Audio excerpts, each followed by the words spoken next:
Hello everyone, welcome back to my channel and thank you so much for watching. आज की इस video में ये जो मल्टी फंक्शनल किट आती है 32 प्रेशर फुट की, इसमें से जो ये सेकंड नंबर का फुट है फ्रिंज फुट, इसके बारे में जानेंगे। इसको कैसे यूज़ करना है और इसको यूज़ करते वक्त किन किन बातों का ध्यान रखना है। कंप्लीट गाइडेंस दूंगी कि कैसे यूज़ करना है और क्या कर सकते हैं आप इसके साथ। और पर वीडियो शुरू करने से पहले एक हम्बल सी रिक्वेस्ट करना चाहूँगी कि अगर आपको मेरी वीडियो अच्छी लगे तो इसे लाइक ज़रूर कीजिएगा और अगर मेरे चैनल पे न्यू है तो इसे सब्सक्राइब कीजिएगा। चलिए वीडियो स्टार्ट करते हैं। सबसे पहले हम फुट ले लेते हैं और इसके साथ मैं साथ में यूज़ करूँगी ओपन टो फुट, तो मैं वो भी ले रही हूँ। दोनों फुट ले लिए हैं मैंने, ये देखिए।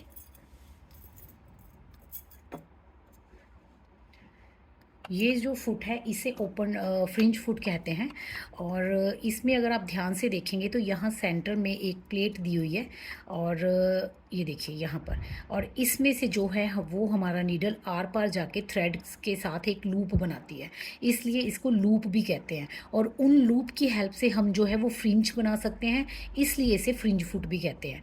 तो यहाँ पे ये देखिए, ये क्लियरली देख पा रहे होंगे आप, ये प्लेट के आर पार जाएगी हमारी नीडल यहाँ से यहाँ, ठीक है। और यहाँ पीछे देखिए तो आपको एक ना वाइड बिल्कुल चौड़ा जो है वो चैनल मिल रहा है, एक टनल सी मिल रही है बिल्कुल चौड़ी सी, इसमें से ताकि हमारे जो भी लूप्स हैं ना वो इजीली मूव कर पाएँ, इजीली निकल जाएं बिना किसी डिस्टर्बेंस के। तो आइए अब देखते हैं कि इस फुट को इसमें इंस्टॉल कैसे करना है। ये देखिए, सिंपली ऐसे फुट लीवर को उठाइए और इसको अपने जो फुट होल्डर के नीचे रख के आप इजीली इंस्टॉल कर सकते हैं। अब जो इसको इंस्टॉल तो हमने कर लिया, अब हमें जब इस फुट को यूज़ करना है किन किन बातों का ध्यान रखना है वो डिस्कस कर लेते हैं।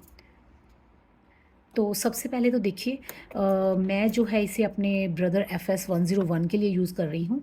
पर आप कोई भी मशीन जिसमें कि स्ट्रेट स्टिच और जिगजैग स्टिच हो उसमें भी आप यूज़ कर सकते हैं। कोई भी मशीन जिसमें जिगजैग स्टिच हो, ठीक है, उसके लिए आप इसको यूज़ कर सकते हैं, क्योंकि इसके लिए हमें जिगजैग स्टिच ही चाहिए होता है। अब दूसरी बात जो हमें ध्यान रखनी है वो ये कि इसके साथ, इस फुट के साथ ना आप कोई भी और डेकोरेटिव स्टिच यूज़ नहीं कर सकते इस फुट के साथ। वैसे तो मशीन में है तो आप यूज़ कर सकते हो, बट अगर आपने इस फुट को लगाया हुआ है, अपनी मशीन में इंस्टॉल किया है, तब आप कोई और जिगजैग मतलब डेकोरेटिव स्टिच नहीं यूज़ कर सकते सिवाय जिगजैग के।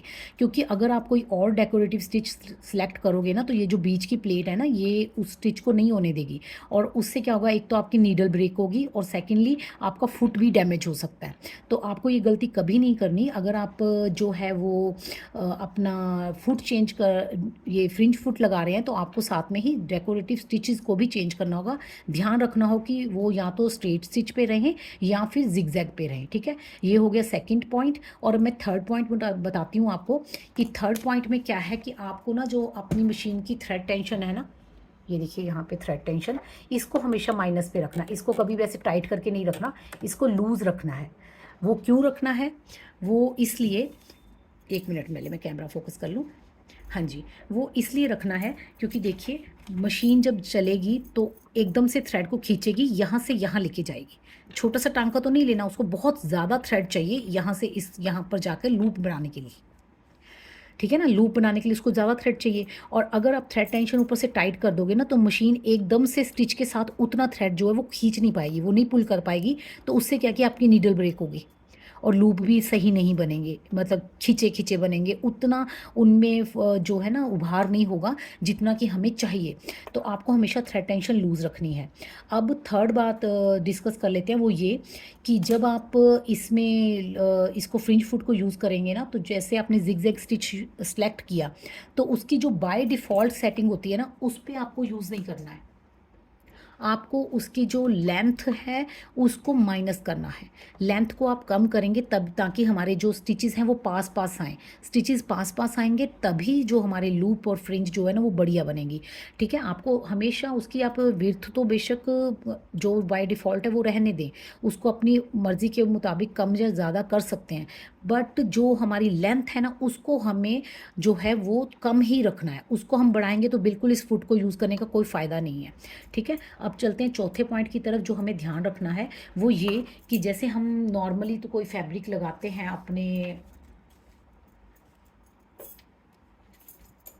एक मिनट में फैब्रिक लेके दिखाती हूँ आपको, स्टिच लेके दिखाती हूँ। ये हमने फैब्रिक लगाया, स्टिचिंग ली, तो हम चाहे इसको पीछे से निकालें या कपड़े को आगे से निकालें, कोई फ़र्क नहीं पड़ता ना। बट जब हम फ्रिंज फुट यूज़ कर रहे हैं ना, तो हमें एक बात का ध्यान रखना है कि ये फ्रिंज फुट को ना हम आगे से नहीं कपड़े को निकाल सकते। ये देखिए आगे से ये पूरा जुड़ा हुआ है, इसकी ये प्लेट यहाँ से जुड़ी हुई है, तो हम कपड़े को आगे की तरफ से नहीं निकाल सकते, क्योंकि उससे क्या होगा, हमारे धागे जो हैं फंस जाएंगे और जो हमारा लूप है ना वो सारा ख़राब हो जाएगा, क्योंकि लूप तो पीछे की तरफ से निकल रहा है ना। अगर हम उसे ऐसे आगे खींचेंगे तो यहाँ से सारा लूप जो है वो डिस्टर्ब होगा। इस फुट को यूज़ करते वक्त हमें हमेशा कपड़े को पीछे की तरफ से ही बाहर निकालना है, ठीक है। समझ गए होंगे आप ठीक से कि जब भी हमें फ्रिंज फुट यूज़ करना है तो फ्रिंज फुट के काम करने के बाद, अपना कोई भी जो प्रोजेक्ट है उसको ख़त्म करने के बाद, हमें फ्रिंज कपड़े को, जो फैब्रिक को पीछे की तरफ से बाहर निकालना है। ये जो पॉइंट्स हैं आप अगर ध्यान रखेंगे तो आप बहुत ही अच्छे से इस फुट को यूज़ कर पाएंगे। अब मैं बताती हूँ कि इस फुट को यूज़ कैसे करना है। कोई भी फैब्रिक, और सॉरी एक इम्पॉर्टेंट पार्ट तो रह ही गया डिस्कस करने वाला, वो ये कि जब भी आप फ्रिंज फुट यूज़ करें ना, तो अगर तो आप उसको जस्ट अपने किसी भी प्रोजेक्ट को 3D इफेक्ट देने के लिए यूज़ कर रहे हैं, तब तो कोई बात नहीं, आप उसमें बॉबिन में और अपर बॉबिन थ्रेड और अपर थ्रेड सेम कलर का यूज़ कर सकते हैं। जैसे यहाँ पर ग्रीन है तो नीचे भी ग्रीन कर लीजिए बॉबिन में, कोई फ़र्क नहीं पड़ेगा। बट अगर आप इसको फ्रिंज के लिए यूज़ कर रहे हैं ना, फ्रिंज फुट को फ्रिंज बनाने के लिए यूज़ कर रहे हैं, तो आपको एक बात का हमेशा ध्यान रखना है कि आपका अपर थ्रेड और जो बॉबिन थ्रेड है वो डिफरेंट कलर के होने चाहिए, क्योंकि फ्रिंज बनाने के लिए हमें नीचे का जो थ्रेड है ना उसे पुल करना होता है। तो अगर हम सेम कलर का थ्रेड ले लेंगे तो हमें नीचे के थ्रेड को आइडेंटिफाई करना थोड़ा सा मुश्किल हो जाएगा कि नीचे कौन सा थ्रेड है जिसे हमें पुल करना है, ठीक है ना। तो हमारा प्रोजेक्ट ख़राब हो सकता है अगर हमने गलत थ्रेड को पुल कर दिया। तो उसमें क्या है कि हमेशा हमें जो नीचे की तरफ है ना, नीचे बॉबिन का थ्रेड है वो डिफरेंट कलर का यूज़ करना है, ताकि जब हमें थ्रेड पुल करना है तो हमें ध्यान रहे कि हमें कौन सा थ्रेड पुल करना है, ठीक है। ये बात ध्यान रखेंगे ना तो आपकी फ्रिंज बहुत अच्छी बनेगी। तो देखिए सबसे पहले जो है वो मैं फ्रिंज बनाने के लिए बता रही हूँ आपको कि सॉरी, चलिए सबसे पहले हम बताते हैं कि इसमें लूप कैसे बनते हैं। किसी भी चीज़ को जो 3D इफेक्ट देना है ना, तो वो लूप के थ्रू दिया जा सकता है। उससे हमारा जो स्टिच है ना वो उभरा उभरा आता है और बहुत ही प्यारी फिनिश के साथ आता है।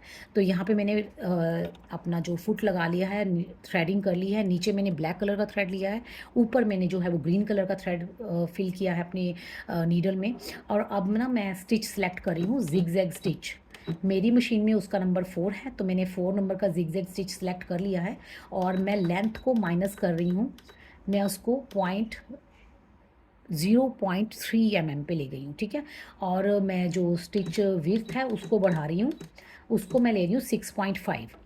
वैसे 7 mm मैक्सिमम विड्थ होती है, आप 7 mm भी लेना चाहें तो ले सकते हैं। इससे छोटा कम चौड़ा आपको लूप बनाना है तो आप माइनस भी कर सकते हैं, मतलब जो थ्रेड की सॉरी स्टिच की विड्थ है उसको आप 5 रखिए, 4 रखिए, 3 रखिए, टोटल आपकी मर्ज़ी है ना। तो मैं यहाँ पर जो है वो चौड़ा बना रही हूँ लूप, और इसलिए मुझे उसको ना विड्थ थोड़ी ज़्यादा चाहिए, तो इसलिए मैं जो है उसका स्टिच लिया है, विड्थ लिया है 6.5, ठीक है। अब हम अपनी मशीन को ऑन करेंगे और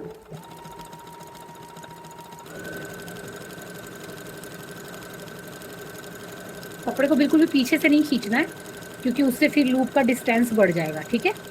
स्लोली स्लोली चलने दीजिए मशीन को। मशीन धीरे चलेगी, स्पीड कम रहेगी, प्रोजेक्ट थोड़ा टाइम लेगा, क्योंकि हमने जो उसकी लेंथ है ना उसको कम कर दिया है। मशीन बहुत पास पास टांके ले रही है, इसलिए थोड़ा टाइम भी कंज्यूम करेगा।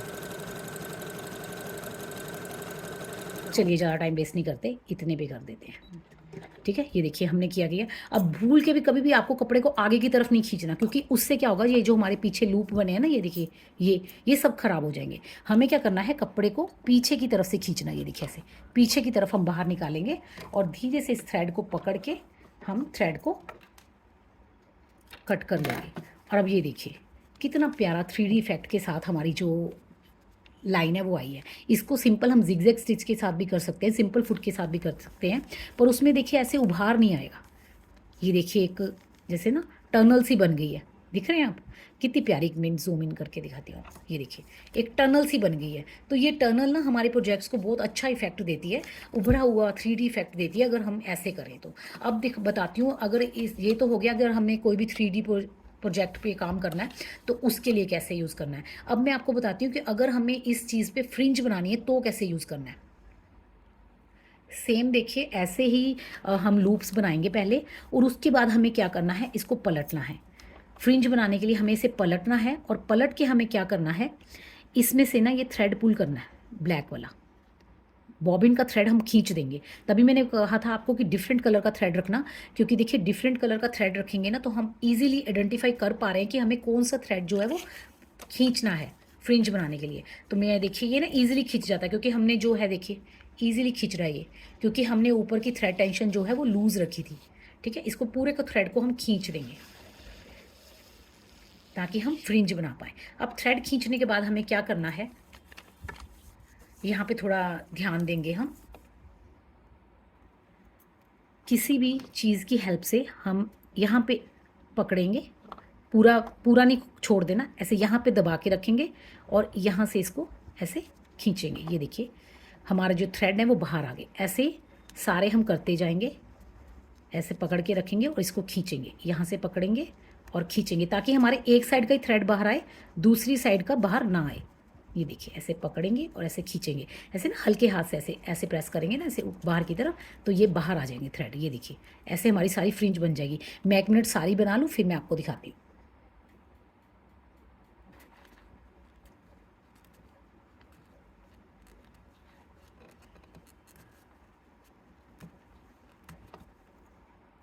ये देखिए मैंने सारे जो हैं वो धागे बाहर निकाल लिए हैं।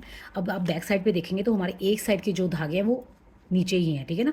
अब हमें क्या करना है, इनको सील करना है ताकि ये इस साइड से बाहर ना निकले। तो उसके लिए क्या करेंगे, हम फुट चेंज करेंगे। आप चाहें तो सिंपल जो इसके साथ जे नंबर का फुट मिलता है वो भी यूज़ कर सकते हैं। मैं यहाँ पर ओपन टो फुट यूज़ कर रही हूँ ताकि क्लियरली देख पाऊँ कि मेरी स्टिच कहाँ पर हो रही है। ठीक है, अब हम क्या करेंगे, स्टिच जो है सिंपल स्ट्रेट स्टिच सेलेक्ट करेंगे। मैं सिंपल स्ट्रेट स्टिच सेलेक्ट कर रही हूँ। आप चाहें तो इसको फ्रिंज फुट के साथ भी कर सकते हैं, पर उसमें क्या है कि वो ना कभी कभी अटक जाता है तो हमारे लूप ख़राब होने का डर होता है। ये देखिए अब क्या करना है, हमें ना इसके इस पॉइंट पर 1 मिनट जूम करके दिखाती हूँ।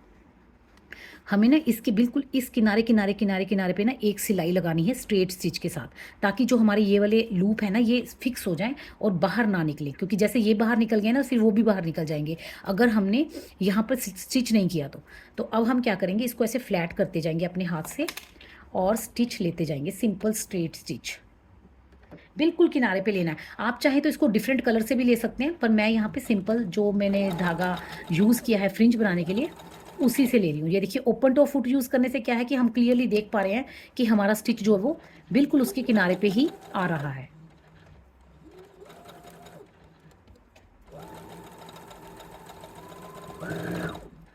ठीक है, ये देखिए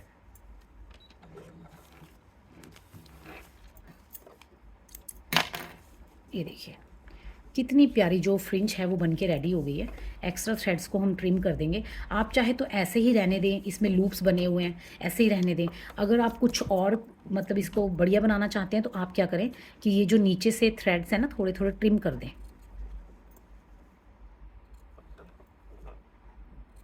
हल्के हल्के से ट्रिम कर दें, उससे जो लूप है ना वो खुल जाएगा, तो एक टेसल टाइप जैसे लुक होता है ना वो उस टाइप से आ जाएगा।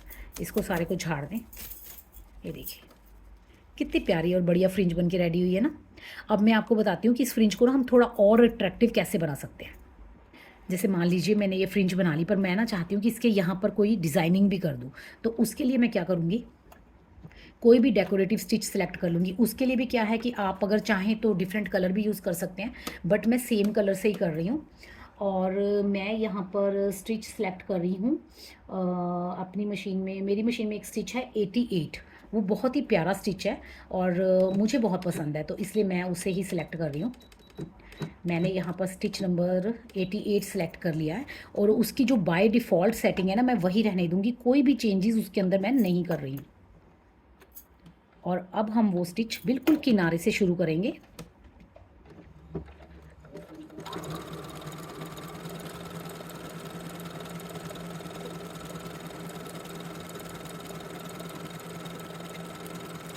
आप चाहें तो आपको जो पसंद है ना आप वो वाला स्टिच ले लीजिए। मुझे ये स्टिच पसंद है तो मैं ये ले रही हूँ, आप कुछ भी कर सकते हैं, मतलब कोई भी स्टिच। ये देखिए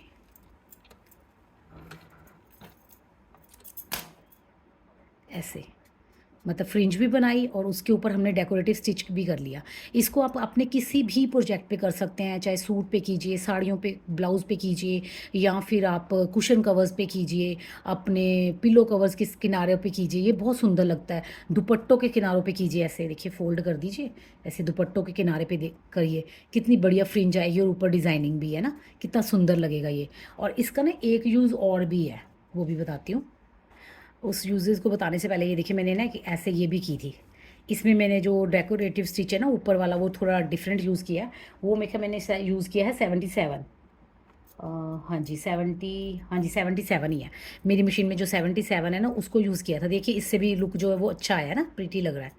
दूसरा तरीका बताती हूँ, उसमें थोड़ा सा हमें हैंड वर्क करना पड़ेगा और कुछ हमें मशीन की हेल्प मिल जाएगी फ्रिंज फुट की। और वो कैसे करना है वो बताती हूँ मैं आपको। ये हमने फ्रिंज फुट इंस्टॉल किया, उसके बाद थोड़ी मशीन की थ्रेडिंग कर लेते हैं।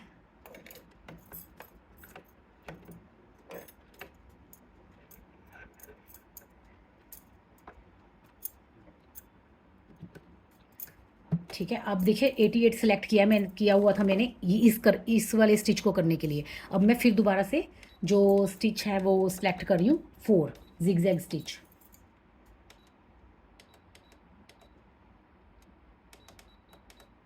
4 लेंथ उसकी कम कर दूंगी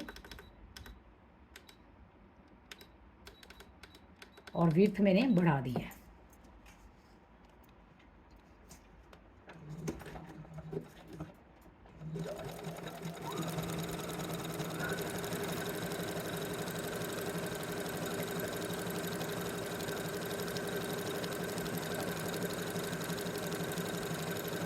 यहाँ पर भी हम लूप बनाएंगे, बट उसके बाद हम लूप से कुछ और करेंगे।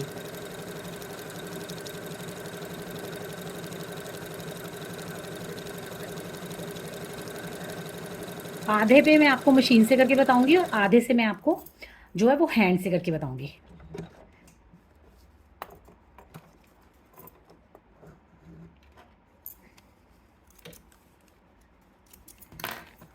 ये देखिए, ये हमने जो है एक टनल तैयार कर ली है लूप्स की।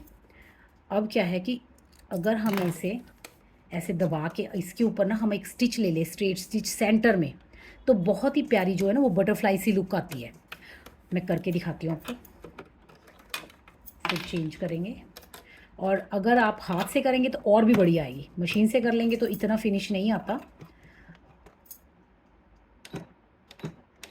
स्टिच सेलेक्ट कर लिया है, स्ट्रेट स्टिच जो सेंटर में आता है, नंबर 1। सेटिंग वही रहने दूंगी जो बाय डिफ़ॉल्ट है, और बिल्कुल सेंटर में एक स्टिच ले लूँगी मैं।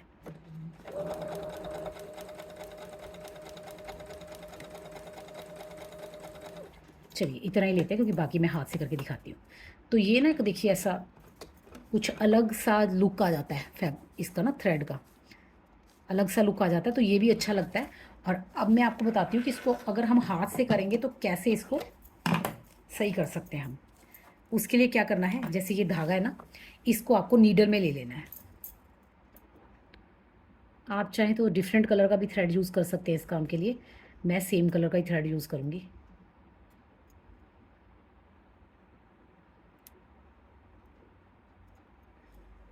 नीडल की थ्रेडिंग करने के बाद ना हम क्या करेंगे, थोड़े थोड़े इनको लूप्स को लेंगे। एक मिनट जूम इन कर दूँ, क्लियरली देख पाएँ। थोड़े थोड़े लूप्स को लेंगे ऐसे, और ऐसे स्टिच लेते जाएंगे।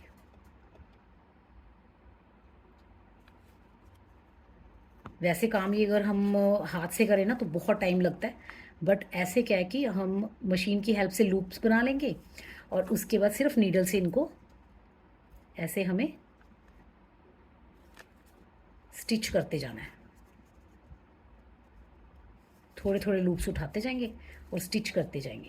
ये बहुत ही प्यारी छोटी छोटी सी बटरफ्लाइज बन जाएंगी।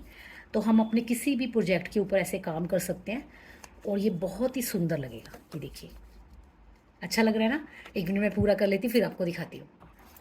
ये देखिए मैंने पूरा कंप्लीट कर लिया है। अब हम अपने थ्रेड को नीचे की तरफ करेंगे और वहाँ पे इसका नॉड लगा देंगे, पूरा फिक्स कर देंगे ताकि ये उधड़े ना। और ये देखिए कितनी प्यारी जो छोटी छोटी सी बटरफ्लाइयाँ बन गई हैं।